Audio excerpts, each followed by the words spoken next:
रविंदर राणा और राजेश शर्मा मेरठ की पत्रकारिता में ऐसा नाम है जिसे किसी पहचान की जरूरत नहीं है। हम दो चैनल्स फिलहाल रन कर रहे हैं सर। एक चैनल सेव इंडिया न्यूज, दूसरा चैनल डॉक्टर रविंद्र राणा के नाम से है। अभी दोनों चैनल्स पे हमारे पास 37,000 सब्सक्राइबर्स का बेस है। आपका ये पॉलिटिकल अड्डा के माध्यम से जो आप ये वीडियोस या जारी करते हैं अक्सर देखता हूँ, तो इनमें वो चीज़ें मिलती हैं जो बहुत जल्दी आपको नहीं कहीं मिलेंगी दूसरे चैनल्स पर। और ग्राउंड फ्लोर पे आप काम कर रहे हैं, घर घर जा रहे हैं, गांव गांव जा रहे हैं, तो निश्चित तौर पे आने वाला पल, आने वाला कल इतना सुंदर होगा। लोग कहेंगे कि राणा जी ने आपने जो सोशल मीडिया पे निकाला, इसकी एक अच्छी इमेज है। और मैं आपको बधाई देता हूं। ये चुनौतीपूर्ण कार्य है जिसको आप बड़े बेखूबी से निभा रहे हैं। मैं आपको इसके लिए राणा जी और राजेश भाई को बधाई देता हूं। आप वास्तव में जन सरोकार के मुद्दे उठाते हैं जो बहुत कम लोग उठा पाते हैं। आप लोग जो मेहनत और प्रयास कर रहे हैं ना, एक दिन ये धरती से आसमान पे तो पहुंचेगा ही। अब भी आप जिस स्थिति में हैं, समाज के बारे में बहुत कुछ सोच रहे हैं, बहुत कुछ कर रहे हैं। तो मैं आपके बार बार ये सब एपिसोड्स देखता हूँ। आप जिस गर्मी में, तपती धूप में आप देहात में जाकर कार्यक्रम करते हैं, वो वास्तव में काबिले तारीफ है। मैं बस यही कहना चाहूंगा कि आपने इसमें कदम रखा है, आप इसे दिन दोगुनी रात चौगुनी बढ़ाएं। आज यहाँ politicalaड्डा.com के ऑफिस पर और हमारे स्टूडियो पर शहर के बहुत सारे सीनियर जर्नलिस्ट मौजूद हैं, तो उनके एक्सपीरियंस के बारे में बात करेंगे। और हम लोग ये जो काम कर रहे हैं, इसमें हमारी सबसे बड़ी स्ट्रेंथ ये है कि आप सब हमारे साथ हैं और हमारे सीनियर्स की ब्लेसिंग्स हमारे साथ हैं। वो हमेशा हमारे साथ खड़े रहते हैं, समय समय पर गाइड भी करते हैं, हमारी कमियां भी पकड़ते हैं, आलोचनाएं भी करते हैं। और आप सब ग्राउंड पे देखते हैं हमारे कंटेंट को, रिएक्ट करते हैं। यही हमारी सबसे बड़ी स्ट्रेंथ है। तो हम चाहेंगे कि सारे सीनियर्स से एक उनका जो एक्सपीरियंस है जर्नलिज्म के बारे में, उनका अपना जो अनुभव है या वो जो भी कहना चाहते हैं वो शेयर करें। सबसे पहले मैं रवि बिश्नोई जी से बात करूंगा। सर, 40 साल से ज्यादा का करियर आपका जर्नलिज्म में। केशर खुशबू अखबार के एडिटर हैं और बहुत सारे प्लेटफॉर्म्स हैं जिन पे मीडिया प्लेटफॉर्म्स हैं जिनके ओनर हैं आप जी। रविंदर जी, पहले तो आपका धन्यवाद कि आपने मुझे इस काबिल समझा। अब रही बात अनुभव की, तो रविंदर राणा और राजेश शर्मा मेरठ की पत्रकारिता में ऐसा नाम है पिछले कई दशक से जिसे किसी पहचान की जरूरत नहीं है। पॉलिटिकल अड्डा के नाम से आपने चैनल चला रखा है और मैं समझता हूँ जनहित के मुद्दे उठा रहा है। जैसे आपने पिछले दिनों कैंट की लाइब्रेरी के बारे में एक समाचार लिखा जो मेरठ के किसी भी खोजी पत्रकार की निगाह में नहीं था, और आपसे चुरा के वो समाचार मैंने अपने यहाँ भी लगाया क्योंकि जनहित का समाचार था। ऐसे ही कई बार राजेश जी का जो है सेव इंडिया जो है, उसमें कई समाचार देखने को मिलते हैं। तो आप तो जमीन से जुड़े लोग हैं और हम जो सीनियर हैं ना, वो एक प्रकार से देखें तो आपकी मेहरबानी से है, वरना दफ्तर से हम निकलते नहीं, हमें कुछ जानकारियां नहीं होती। आप लोग जो मेहनत और प्रयास कर रहे हैं ना, एक दिन ये धरती से आसमान पे तो पहुंचेगा ही। अब भी आप जिस स्थिति में हैं, समाज के बारे में बहुत कुछ सोच रहे हैं, बहुत कुछ कर रहे हैं। मेरी पूरी तौर पर आपके प्रति शुभकामनाएं हैं और मैं जानता हूं कि समाज को आज की तारीख में कितना ही कह लो लोग कि सोशल मीडिया ये वो, मगर जिस लाइन पर आप चल रहे हैं ना, दुनिया में इसी का भविष्य है। और बिना पैसे के कोई भी गरीब आदमी, बेसहारा और मजबूर अगर कुछ उपलब्धि प्राप्त करना चाहता है तो वो आप लोगों के चैनल से या गूगल खोल के उसके माध्यम से बड़ी उपलब्धि बिना कुछ खर्च के प्राप्त कर सकता है। क्योंकि पहले हम कहते थे साहब वो एक खबर होगी उसे भेजा जाएगा। आज मैं अभी बोल रहा हूं, आप चाहें तो 10 मिनट में से न्यूयॉर्क में भी सुनाएंगे, इसे इंग्लैंड में भी सुनाएंगे। तो ये तो जो है आपकी पॉलिटिकल अड्डा हो गया या सेव इंडिया हो गया, आपके जो चैनल है ना, ये तो बड़ी रफ्तार के घोड़े हैं। जैसे लोग कहते हैं, कोई कहता है कि साहब इनकी विश्वसनीयता नहीं है। विश्वसनीयता तो किसी की भी नहीं है। प्रिंट मीडिया को देख लो, इलेक्ट्रॉनिक मीडिया को देख लो, किसी की विश्वसनीयता नहीं है। हाँ, ये जरूर है कि आपकी खबर अभी छपेगी तो अगर आप चाहो तो दुनिया में हर व्यक्ति को 15 मिनट बाद पढ़वा सकते हो। प्रिंट मीडिया का एक अपना सर्किल है, उससे आगे वो नहीं बढ़ पाता। मेरा स्पष्ट मानना है कि आप लोग एक बहुत अच्छा काम कर रहे हैं और इसकी सबसे बड़ी उपलब्धि यह है कि ये बिना खर्चे के बहुत बड़ा काम हो सकता है। पहले आप देखो, टीचर ढूंढने के लिए हमें लोगों के घरों तक जाना पड़ता था। अब गूगल का बटन दबाया या आपके चैनल का बटन दबाया, उसमें 20 शिक्षकों के नाम आ गए और 20 वो हो गया। पहले हम ये देखते थे यार वो फलाना काम करना कैसे करें, जानकारी प्राप्त हो, गूगल का बटन दबाओ, आपके इसका बटन दबाओ, सारी जानकारी मिल जाएगी। मतलब कि पूरी, जैसे कहते हैं विश्व कुटुंब, आपके जो पॉलिटिकल अड्डा या सेव इंडिया जैसे चैनल हैं, ये एक प्रकार से विश्व कुटुंब हो गए। और सही मायनों में तो मैं कहता हूं कि ये हमारे लिए वरदान है। मैं एक दैनिक अखबार निकालता हूं, जिस दिन से ये चैनल प्रचार में आए हैं 1 लाख रुपए महीना का फायदा होता है मेरे को, क्योंकि पहले मुझे समाचार ढूंढने पड़ते थे, लोगों से रिक्वेस्ट करनी पड़ती थी। अब गूगल खोलो, दुनिया के हर विषय का समाचार बढ़िया से बढ़िया मिल जाएगा। आपका चैनल खोलो, उस पर 10 समाचार शहर के नए मिल जाएंगे जो मुझे नहीं मिल सकते थे, क्योंकि मैं गली मोहल्लों में तो नहीं जा रहा, आपका चैनल तो गली मोहल्लों में घूम रहा। तो ये एक ऐसी उपलब्धि है आपके चैनल की, समाज के लिए बहुत बड़ा, मतलब ये कह सकते हैं मंच है, हर उस व्यक्ति के लिए प्रगति का माध्यम है जो ये कहता है कि मेरे पास साधन नहीं है, पैसा नहीं है, अप्रोच नहीं है, मैं कैसे बढ़ूं। आप लोगों के चैनल उसमें जान फूंकते हैं। आप जैसे कई फिल्में बनी, जैसे 12वीं पास ऐसे IPS बना, वो सिर्फ आप जैसे लोगों के चैनल के कारण ही वो बन के आ गया। एक अभी एक पिक्चर आई थी उसकी, हुड्डा की, उसमें वो दिखाई नहीं देता, उसे कॉलेजों में दाखिला नहीं मिलता, मगर आप जैसे चैनलों की वजह से वो अंतर्राष्ट्रीय पुरस्कार जीत के लाता है। तो आपके चैनल तो मेरा सीधा सीधा कहना एक वरदान है समाज के लिए, और जितना ये आगे बढ़ेंगे समाज के आदमी को उतनी कामयाबी मिलेगी।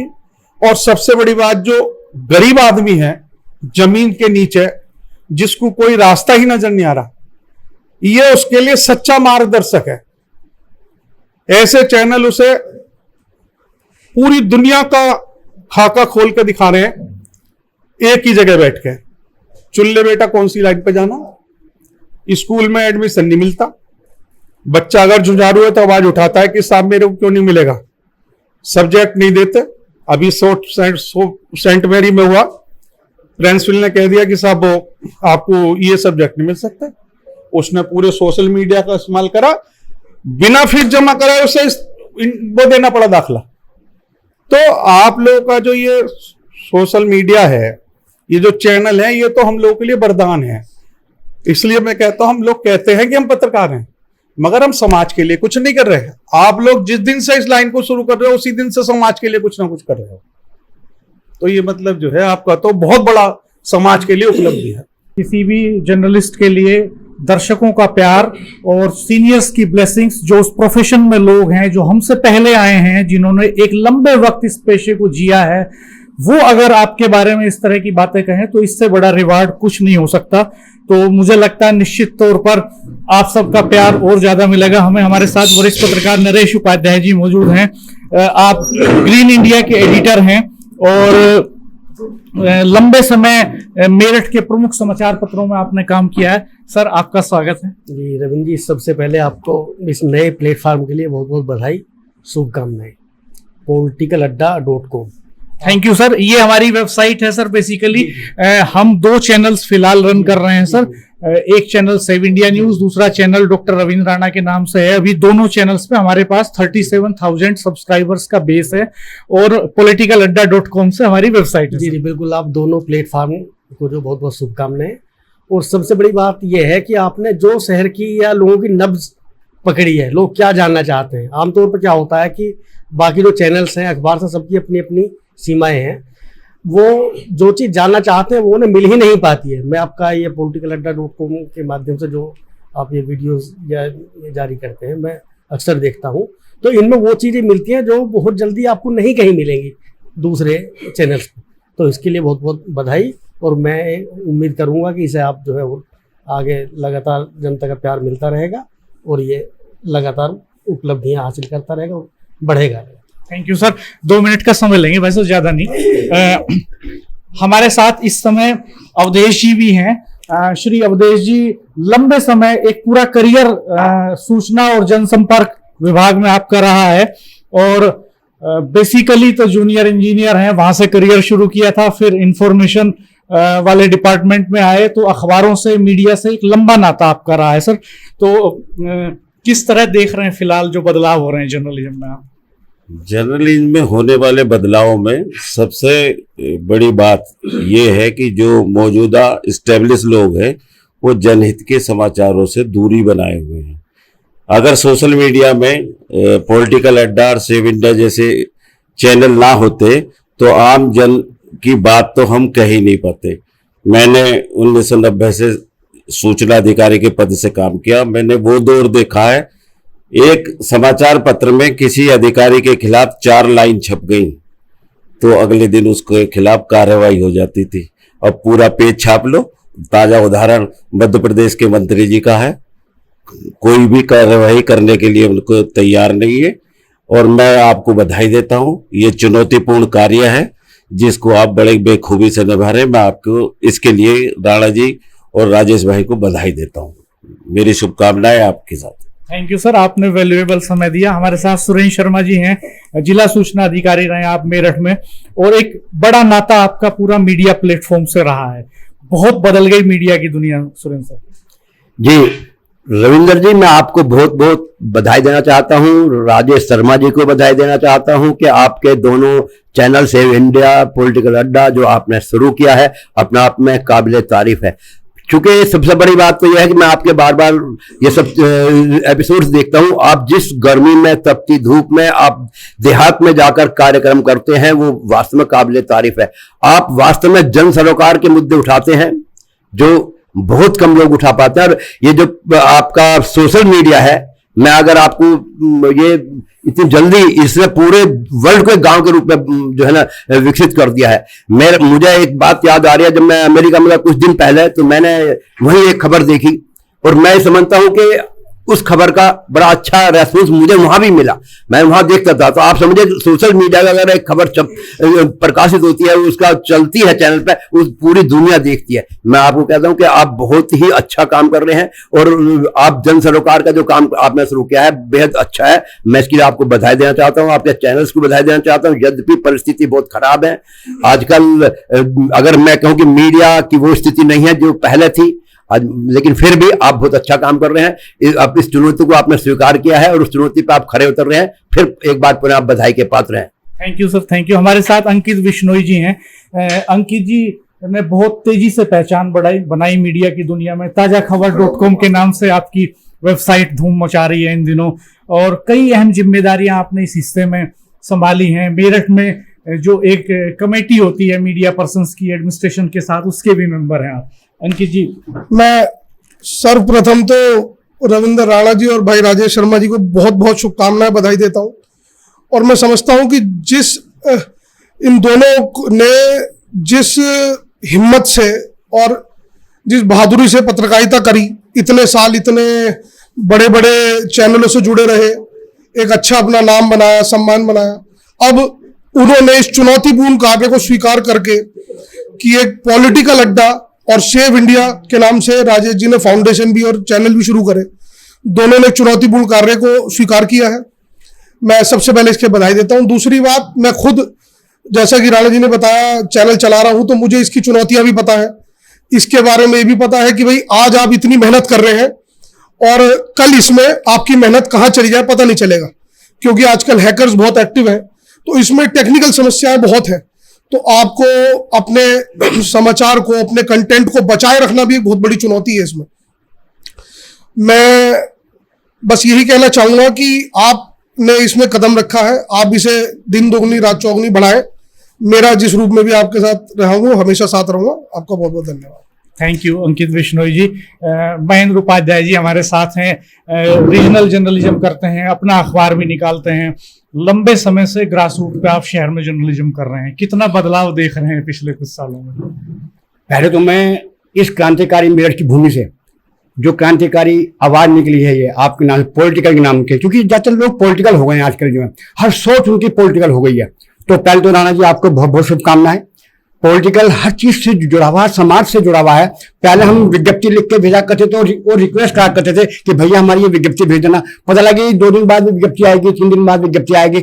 आज ये काम 1 सेकंड में हो रहा है। हम आप यहाँ बोल रहे हैं, तुरंत दूर दूर तक बातें जा रही है और ग्राउंड फ्लोर पे आप काम कर रहे हैं, घर घर जा रहे हैं, गांव गांव जा रहे हैं, तो निश्चित तौर पे आने वाला पल, आने वाला कल इतना सुंदर होगा, लोग कहेंगे कि राणा जी ने आपने जो सोशल मीडिया पे निकाला है इसकी एक अच्छी इमेज है, कम पैसों में ज्यादा काम हो रहे हैं। मेरा बेटे ने 10 साल पहले ही काम करते, जो बच्चे आज व्हाट्सएप सोशल मीडिया खेल रहे हैं, मेरे बेटे ने डायनामिक वेबसाइट बनाई mymerit.com के नाम से, मगर मेरा दुर्भाग्य कि उसकी एक्सीडेंट हो गया 7 साल पहले और फिर वो नहीं चल पाया और मुझे भी काफी धक्का लगा। मेरे बड़े बड़े साथियों ने बहुत प्रयास किए मगर सरकार कुछ नहीं करती, इसलिए पत्रकारिता टूट रही है। कोई अपने बच्चों को नहीं लाना चाह रहा इस पत्रकारिता की लाइन में क्योंकि उनका फ्यूचर नहीं है।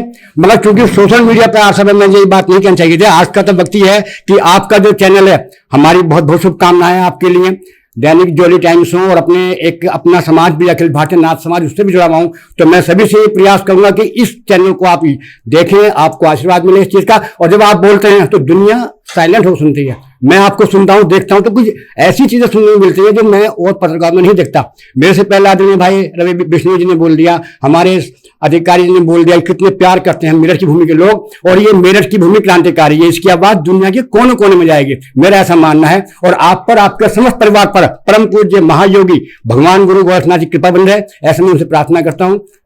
थैंक यू सर, आप सबने बहुत कीमती समय दिया। जी सर। रविंद्र जी, मैंने जो कहा मैं एक बात कहनी भूल गया, जिसके लिए आप बहुत बहुत बधाई के पात्र हैं। मेरठ ही नहीं, पूरे हिंदुस्तान में जितने भी सांध्यकालीन या लघु समाचार पत्र निकलते हैं, आपके जैसे चैनलों ने उन्हें जिंदा कर दिया है। कारण क्या है? सरकार जो वर्तमान में चल रही है, पहली सरकारें तो फिर भी कुछ ना कुछ करती रहती थी, 10 साल में इन सरकारों ने उन अखबारों को बिल्कुल अपनी साइडों से हटा दिया, 1 पैसे का विज्ञापन नहीं देते, और खर्चे दिन पे दिन बढ़ रहे हैं, परेशानियां और बढ़ रही। लेकिन आपके इन चैनलों ने संवाददाताओं की कमी जो थी वो पूरी कर दी। जो हमें फिल्म बनाने में खर्चा आता में जो है लगभग 500 रुपये रोज का खर्चा फिल्म बनाने में आता था, इसके माध्यम से अब सब खत्म हो गया। तो इस बात के लिए मैं पहले कह चुका हूं सब कुछ, मगर इस बात के लिए मैं आप सब लोगों को बहुत बधाई देता हूं कि हिंदुस्तान के जो लघु और भाषाई समाचार हैं उन्हें आप लोगों ने जिंदा कर दिया है। और उसके लिए, क्योंकि मैं इल्ना का भी राष्ट्रीय महामंत्री रहा हूं, अंकित जी भी इल्ना के राष्ट्रीय महामंत्री, अब भी हम जो है सोशल मीडिया एसोसिएशन चला रहे हैं, ऑल इंडिया न्यूज़पेपर चला रहे हैं। मैं सबकी तरफ से आपको बधाई देता हूं कि आज जो मध्यम दर्जे के अखबार वाले हैं उन्हें जिंदा करने का काम आप बाखूबी निभा रहे हैं। Thank you sir. निश्चित तौर पे हमारी जिम्मेदारी तब और बड़ी हो जाती है जब दर्शकों की अपेक्षाएं ज्यादा हो और सीनियर्स हमारे काम पे निगाह रख रहे हो, वॉच कर रहे हो कि ये क्या कर रहे हैं। मेरी आप सबसे रिक्वेस्ट है कि एक बार स्टूडियो और देखिएगा सर। आइए राजेश भाई साहब प्लीज। जी सर, 90% समाचार आपके चैनलों से शुरू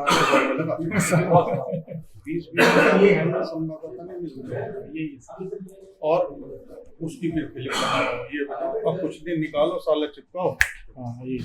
तो ये स्टूडियो देखते हैं सर, छोटा सा स्टूडियो हमने डेवलप किया महीने का सर। अच्छा सर आओ आपने तो पूरा ये सब छोटा सा स्टूडियो थोड़ा सा इसकी मैं वो मेंशन कर देता हूँ एक बार कि क्या कंसेप्ट। आइए सर, इधर आइए, आइए सर। ये हमने लाइटिंग सिस्टम लगाया सर, तो ये बेसिकली सॉफ्ट बॉक्स हैं सर जो स्किन टोन को इम्प्रूव करते हैं। ये टेलीप्रॉम्प्टर हो गया हमारे पास सर, इसमें रीडिंग और रिकॉर्डिंग का काम हो जाएगा। हमने 3 वो लिए हैं सर, कॉर्नर्स कलर्स लिए हैं 3। ये ब्लू हो गया सर, इस टाइप के शेड पे वीडियो बना सकते हैं। ये हमने ब्राउन और मैरून मिक्सिंग करी है सर इसमें, ये कैमरा फ्रेंडली होता है। और ये काया कलर है सर, ये भी कैमरा फ्रेंडली होता है। अभी हमें इसमें मैट डालना है, बाकी 2 चेयर्स हमने अभी निकाल दिया आपको विजिट कराने के लिए। पॉडकास्ट शुरू करेंगे निश्चित तौर पे। और ये इसमें एक ग्रीन स्क्रीन का भी कंसेप्ट है सर, तो वो भी, हाँ वो बैकग्राउंड उससे अच्छा हो। निश्चित तौर पे आप दोनों वक्ता बहुत बढ़िया है। अगर आप पॉडकास्ट शुरू करते हैं तो मैं गारंटी दे रहा हूँ कि पॉडकास्ट आपको बहुत ऊपर जाएगा। चैनल में तो आप लोग धूम मचाई रहे हैं, पॉडकास्ट में भी आप लोग धूम मचाइए। ये करेंगे, इसमें हम लोगों ने ये प्लान किया है कि Podcast का setup है आपका। जैसे रवि सर का एक 40-45 साल का एक्सपीरियंस है, एक बड़े हिस्से में समाज और जर्नलिज्म को बदलते देखा आपने। सर का एक एडमिनिस्ट्रेटिव पार्ट पे आप दोनों का सबने अपना जीवन जिया है। हाँ। सबके पास कुछ ना कुछ बोलने के लिए है। 40-45 मिनट में आदमी वो बातें बता सकता है जिससे बहुतों को प्रेरणा मिल सकती है। हर आदमी अपने जीवन में सफल होने के लिए कभी ना कभी कुछ चीज ढूंढता है। हर आदमी के लाइफ में एक टाइम में क्राइसिस आता है, क्या मिड लाइफ क्राइसिस आ जाए, काम का क्राइसिस आ जाए, समय का क्राइसिस, मेंटल क्राइसिस, उससे उभरने के लिए आदमी को प्रेरणा चाहिए होती है। सिर्फ उस प्रेरणा के लिए आज के टाइम पे जो पॉडकास्ट इंडस्ट्री है या यूट्यूब है, जो चैनल है, आपके चैनल है, इसीलिए उठ रहे हैं, इसीलिए चल रहे हैं क्योंकि लोग उससे प्रेरणा लेके आगे बढ़ जाते हैं और उस कंटेंट को पसंद कर रहे हैं। तो इसलिए मेरा मानना है कि आप लोग एक बहुत अच्छा पॉडकास्ट चैनल अपने माध्यम से स्थापित कर सकते हैं। निश्चित तौर जी एक बात बताऊं, इसमें एक बहुत छोटी सी घटना है सर। आज से लगभग कोई 25 साल पहले की। जी मैं फटा हुआ नेकर पहने हुए और बनियान पहने हुए अपने ऑफिस पे सो रहा था। तभी वो सलीम सेफी और वो हिंदुस्तान में थे भैया प्रेमदेव जी के भाई, वो आए और 2 वैन भरी हुई और भाई साहब आपका एक इंटरव्यू लेना। मैंने कहा भैया मैं तो, बोले भाई साहब ऐसे ही ले लेंगे। उस कमीज में 6 छेद थे। भाई साहब उन्होंने मेरे साथ IG Meerut zone the Hindu वाले का और यहाँ 2 अखबारों का इंटरव्यू लिया। वो फैन ऑन कर दो। आधा घंटे का वो प्रोग्राम था और उन्होंने मुझे 17 मिनट दिए उसमें। क्यों? नेगी आया था, मुझे आज भी ध्यान है, NNI चैनल अमेरिका को ही होता था वो, उसमें बोला भाई साहब मैंने आज तक इतने इंटरव्यू लिया, इतना बेबाक इंटरव्यू नहीं देखा। मैंने कहा क्यों? बोले आपसे पूछा कि आपकी पढ़ाई, आप कह रहे हो मैं तो अंगूठा टेक हूं। आपसे पूछा आपकी कमाई के बारे में, आप कह रहे हो नीली पीली कमाई है, मेरी तो काली कमाई है। तो मैंने जो मुझसे पूछता रहा बताता, तब ये नहीं थे कहीं भी, लेकिन कितनी लंबी दौड़ थी। 10:30 बजे मेरा इंटरव्यू चला। डॉक्टर करविंदर सिंह जो हासन में थे, SD देवगौड़ा जो प्रधानमंत्री, उनके बराबर में घर था इनके ससुराल का। वहां से टेलीफोन है, अरे बिश्नोई साहब आपने तो कमाल कर रखा। मैंने कहा क्या? अरे बोले आपका इंटरव्यू तो साला हमारे यहाँ पूरी चर्चा का विषय बना हुआ, तो आपके चैनल तो जो है ना मुर्दे में जान डाल दें। बोलने का मौका मिल रहा ना, कहाँ मिल रहा और कौन किसको दे रहा? तो आप तो एक प्रकार से मुर्दे में जान डाल रहे। तो आपका काम तो ये बहुत बढ़िया है। जैसा कि जी ने अभी कहा कि मैं शब्द बोलना नहीं जानता है क्या, ब्रॉडकास्ट, लेकिन ये वाकई में बहुत चल रहा है। ये अंदाज भी आपका जबरदस्त है ना, मुझे आपको ताज्जुब होगा, या पी चिदम्बरम जो है गृह मंत्री थे, तो मैं नया पत्रकारिता में आया था। अब पी चिदम्बरम आया तो मैं पी चिदम्बरम बोलना ही नहीं जानता था। तो मैं अब क्या कहूं, तो मैंने उसका मंत्री जी, सुबह आपके गृह मंत्री ने यूपी के कहा कि कानून व्यवस्था के लिए मेरठ मंडल का विभाजन होगा, आपका इस बारे में क्या कहना? तो बोले मैं समझा नहीं। तो मैंने कहा आप भी अनपढ़ हो, मैं भी अनपढ़ मैं हिंदी नहीं जानता, आप अंग्रेजी नहीं जानते। तो राधे श्याम कौशिक दुबासिया बने DM और उसका वो उन्होंने सारा वो करा। आज की तारीख में समस्या नहीं है, ये आसान हो गया सर, आसान हो गया। टेक्नोलॉजी। अब पहले लोग कहते थे कि अगर दुनिया भर में कोई आदमी सोच ले तो 6 प्रयासों में अमेरिका के राष्ट्रपति से मिल सकता है। आपके चैनलों ने इस स्थिति को ला दिया कि अगर कोई चाहे तो अपनी बात 2 मिनट बाद हिंदुस्तान के प्रधानमंत्री को पहुंचा सकता है।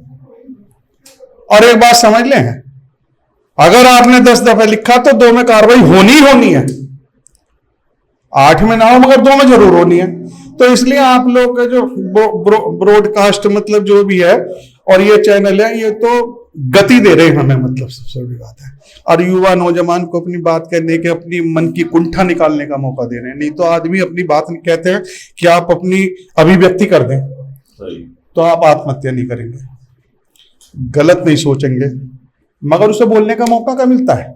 लोग कुछ समय बाद कितना ही लोग इसकी आलोचना कर लें, लेकिन हर आदमी 100 में से 90 इसे आज अपना रहा, बाहर खड़े होकर गाली दे रहा, अंदर इसका इस्तेमाल कर रहा। भविष्य यही आएगा कि आत्महत्याएं भी जो हो रही हैं वो इसी से घटेंगी। धन्यवाद। Thank you sir, thank you. आपने देखा कि किस तरह से सुसाइड केस में लोगों ने वीडियो बना के डाले हैं, अपनी बातें उस पर लिखी हैं। तो सोसाइटी में जो गैप पैदा हुआ है उसको फिल करने में कहीं ना कहीं नहीं, अपनी बात कह ही नहीं पाता वो। एक आदमी दिल्ली में मरा था, उसने लिखा था सुसाइड नोट में कि मैं सबके पास गया, मीडिया में भी मेरी बात ही कोई सुनने को तैयार नहीं, अखबार वाले मेरी बात सुनने को तैयार नहीं है, अफसर मेरी बात सुने। अब तो वो बैठ के सामने लगाता है और अपनी बात सारी बोल देता। एक सीरियल आया अभी पिछले दिनों, बाप बेटों का झगड़ा हुआ, बाप ने बेटे को बर्बाद करने के लिए सब कुछ कर लिया, सारे अखबार खरीद लिए। बेटे ने क्या करा, 8 मोबाइल सामने लगाए और अपनी बात उस पर कही, तो बाप धराशायी हो गया उसमें। वो बैठ के की गूंज इतनी दूर तक गई कि वो सब धरे के धरे रह गए। तो ये तो हर चीज का मर्ज है, इसमें जो है कोई इसका तोड़ ही नहीं है कहीं भी। थैंक यू सर, बहुत ही वैल्यूएबल वर्ड्स आपने कहे हैं। आपको जोड़ रहे थे सर मेरठ का। मैं ये कह रहा था, अभी ताजा मामला मेरठ के एक प्रॉपर्टी डीलर ने आत्महत्या की, उसकी बात नहीं सुनी गई होगी। लास्ट स्टेज में उसने ये कदम उठाया कि पुलिस ने उसे किस तरह से उत्पीड़न किया, भाइयों ने उसकी प्रॉपर्टी कैसे छीनी, जो उसने अपनी बात में कहा। तो ये सोशल मीडिया का ये प्लेटफॉर्म बहुत बड़ा सशक्त प्लेटफॉर्म है, जो आम आदमी की बात को देश के बैठे हुक्मरान तक पहुंचा सकता है। इसके लिए आप बधाई के पात्र हैं, और अब विषय वस्तु का चयन करने में थोड़ी सतर्कता रखिए, बस मेरा तो ये कहना है, जिससे सांप्रदायिक सौहार्द, आपसी भाईचारा खत्म ना हुए, मजबूती आए इसके बनने। थैंक यू सर, आप लोगों के हिस्से का जो वक्त है वो चुराने का आपने हमें हक दिया, तो हम इसके लिए बहुत अपने आप को सौभाग्यशाली समझते हैं। हम आपके आभारी हैं, समाज आपका आभारी है। आप थैंक्स बोलने के लिए। हाँ, ये तो हमारे लिए तो कम से कम ये बहुत हर्ष का विषय है, और हम अपने आप को बहुत गौरवान्वित महसूस कर रहे हैं कि आज वो सब तमाम लोग यहाँ आए स्टूडियो में, स्टूडियो का चूंकि देखा स्टूडियो, हमें जर्नलिज्म में ग्रो करते हुए देखा, जिन्होंने सिखाया हमें कि जर्नलिज्म क्या होती है। और चूंकि हम तो आभारी हैं, हालांकि हम आभार इसलिए भी क्या प्रकट कर सकते हैं, हम तो बच्चे हैं। और रवि स्टोरी सर यहाँ आए, भाई साहब, बड़े भाई साहब अवधेश भाई साहब, जिन्होंने लंबे समय तक सूचनाओं का आदान प्रदान किया पूरे प्रदेश में। हाँ, सुरेंद्र शर्मा जी जो लगातार इसी विभाग में रहे और हमसे बहुत प्यार भी करते हैं। नरेश उपाध्याय जी, जिनसे हमने लगातार पत्रकारिता सीखी है। मयंक भाई साहब हैं, मयंक जी उपाध्याय जी हैं, और हमारे छोटे भाई अंकित विश्नोई जी हैं जो लगातार काम कर रहे हैं। और मैं तो तहे दिल से, मतलब अंतर्मन से, हम लोग अपने आप को इतना गौरवान्वित आज महसूस कर रहे हैं। आप सब लोग आए और आपने हमें मोटिवेट किया और हमारा मार्गदर्शन किया। जी thank you sir, thank you, बहुत शुक्रिया आप सबका। और मित्रों आप भी बताइएगा कमेंट बॉक्स में कि ये जो मेरठ के जर्नलिज्म के जो धुरंधर हैं, उनकी राय से आप कितना इत्तेफाक रखते हैं, कितना सहमति रखते हैं। कमेंट बॉक्स में बताइएगा कितना बदल गई मीडिया की दुनिया। हमारे चैनल को देखते रहिए, सब्सक्राइब कीजिए, बेल आइकन प्रेस कर दीजिएगा, नोटिफिकेशंस ऑन कर दीजिएगा। धन्यवाद, नमस्कार।